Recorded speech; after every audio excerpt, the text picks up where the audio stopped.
Merci Madame Faucillon. La parole est à Monsieur Fréchy de La République En Marche. Vous avez la parole.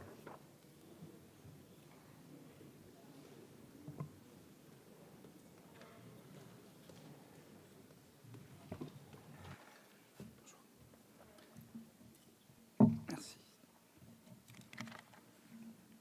Monsieur le Président, Monsieur le ministre de l'Éducation nationale, Madame la ministre des Sports, Messieurs les présidents, Messieurs et Madame les rapporteurs, mes chers collègues, vous nous présentez ce jour un projet de budget de sport, de la jeunesse et de la vie associative audacieux, structurellement réformateur et inscrivant la société française dans une dynamique d'inclusion et de cohésion sociale.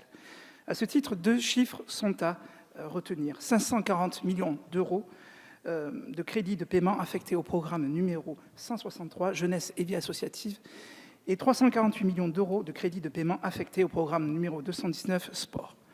La mission discutée ce jour accroît ces crédits de paiement de 160 millions d'euros par rapport à la loi de finances initiale de 2017, passant ainsi de 729 millions d'euros à 889 millions d'euros, soit une hausse de 22%. Plusieurs points sont à souligner. En premier lieu, le service civique. Le programme 163 ventile 80% de ses crédits à la seule action développant le dispositif afin d'atteindre les 150 000 bénéficiaires en 2018, soit un accroissement de 16,2% de jeunes engagés par rapport à 2017. Orientation stratégique du gouvernement en faveur de la jeunesse, cette inscription budgétaire recouvre l'assentiment le plus entier du groupe de la majorité présidentielle.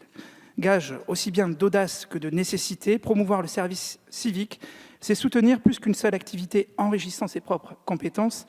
C'est ici renforcer un dispositif innovant qui permet d'insérer de jeunes esprits soucieux d'être des acteurs du vivre ensemble. Deuxième point, celui de la jeunesse et de l'éducation populaire. Cette ligne budgétaire de 69,71 millions d'euros montre clairement la mobilisation de l'État en matière de jeunesse et d'éducation populaire. Précisément, 44,337 millions d'euros vise à assurer la pérennité de projets associatifs jeunesse éducation populaire au moyen d'un maillage territorial cohérent et efficace envers les acteurs de proximité, les collectivités territoriales et les associations agréées. De son côté, l'enveloppe de crédit à destination des échanges internationaux de nos jeunes s'élève à 13,883 millions d'euros. Ce montant illustre la volonté et la capacité d'encourager la mobilité de notre jeunesse afin qu'elle puisse s'enrichir de l'expérience des ailleurs et en conséquence affermir et accroître ses compétences. La suppression de la réserve parlementaire à compter de l'année 2018 s'accompagne d'un engagement plus prégnant de l'État à l'égard du monde associatif. Ainsi, un amendement gouvernemental abonde de 25 millions d'euros supplémentaires le Fonds pour le développement de la vie associative. Il s'agit incontestablement d'un signe fort de la part du gouvernement. Le groupe de travail transpartisan, constitué dans le cadre de la commission des finances par notre rapporteur général Joël Giraud, visant à définir les modalités de prise en compte de cet engagement, et la mobilisation des membres de la commission des affaires culturelles et éducatives trouve dans cet amendement gouvernemental une réponse judicieuse et pertinente au regard des besoins de soutien du monde associatif. Autre volet important de la mission, l'engagement de l'État dans la promotion d'un sport de bien-être, d'un sport de santé, d'un sport pour tous, partout et à tout niveau. La recherche de l'efficacité passe par la modernisation des liens entre l'État et le CNDS. Il s'agit de l'aboutissement d'un processus engagé il y a déjà 5 ans. Un CNDS recentré sur le développement d'un sport accessible à tous et à l'échelle locale et un État assurant les nécessités au niveau national nous apparaît cohérent. Cette clarification des missions s'accompagne d'un transfert de crédit de 72,8 millions d'euros.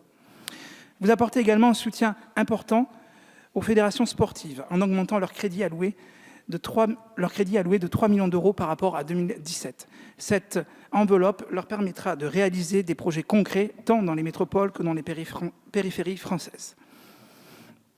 L'objectif affiché des 80 médailles aux Jeux olympiques et paralympiques de 2024 de Paris est un projet réaliste. Si d'ores et déjà nous soutenons le développement du sport de haut niveau en France, c'est la direction dans laquelle vous vous engagez. En effet, 60% des crédits du programme 219 sont alloués à cette action de soutien de nos établissements de réseau national du sport de haut niveau, ainsi que de notre formation des cadres sportifs et d'accompagnement des sportifs de haut niveau grâce à un suivi personnalisé qui sera financé à hauteur de 10 millions d'euros pour 2018.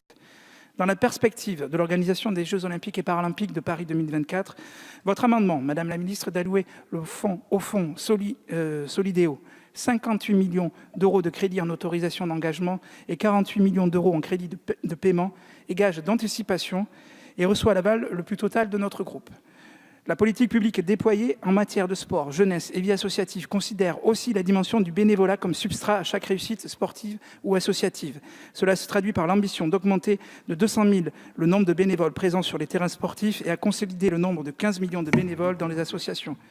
Modernisation, soutien et investissement transcrivent dans ce projet de budget du sport, de la jeunesse et de la vie associative. À la lumière de ces dispositions, Madame le ministre, Monsieur le ministre, le groupe majoritaire adoptera cette mission. Je vous remercie.